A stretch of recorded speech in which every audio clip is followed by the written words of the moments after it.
Terjemahan Alkitab pertama di Nusantara. Mumpung masih bulan September, di mana umat Kristiani, baik Katolik maupun Protestan menetapkan bulan September sebagai bulan Alkitab. Umat Katolik menyebutnya sebagai bulan Kitab Suci Nasional, BKSN, sedangkan umat Kristen menyebutnya sebagai bulan Doa Alkitab, BDA. BKSN tahun 2024 mengambil tema Allah sumber keadilan, ayat emas diambil dari petikan nubuat Nabi Nahum, Tuhan itu baik, tempat perlindungan pada waktu kesusahan. Nahum 1:7. Sedangkan BDA tahun 2024 mengambil tema Tuhan telah melakukan perbuatan yang besar. Mazmur 106:3. Judul episode kali ini ialah terjemahan Alkitab pertama di Nusantara diambil dari salah satu seminar Alkitab yang disampaikan oleh salah satu pendeta GSTU, Bapak Pendeta Dr. Christian Gosweiler. Seminar ini ditayangkan live oleh Lembaga Alkitab Indonesia dalam rangka Hari Ulang Tahun Lembaga Alkitab Indonesia tahun 2022.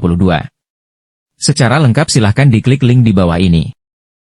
https://www.youtube.com/live/rkz0scb. Tanda tanya si sama dengan bis 8A2 JAXXA. Terjemahan Alkitab pertama di Nusantara adalah Injil Matius dalam bahasa Melayu, yang dicetak di Belanda tahun 1629. Episode ini tepat dengan bulan Alkitab yang diperingati setiap bulan September.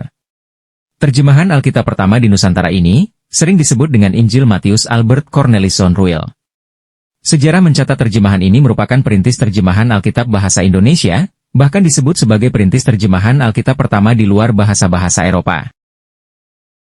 Bapak Pendeta Dr. Christian Gosweiler pada pameran Bazar Alkitab di Gereja Kristen Jawa Tengah Utara Jemaat Blora 14 September 2014, menunjukkan Injil Matius Albert Cornelison Ruil, 1629, tersebut.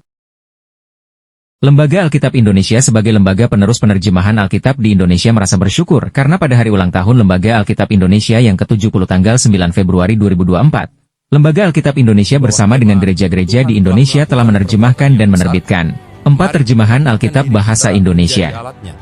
38 terjemahan Alkitab bahasa daerah di Indonesia. 112 terjemahan Alkitab Perjanjian Baru dalam bahasa daerah di Indonesia. Dan 98 portion, bagian Alkitab. Lihat link berikut ini.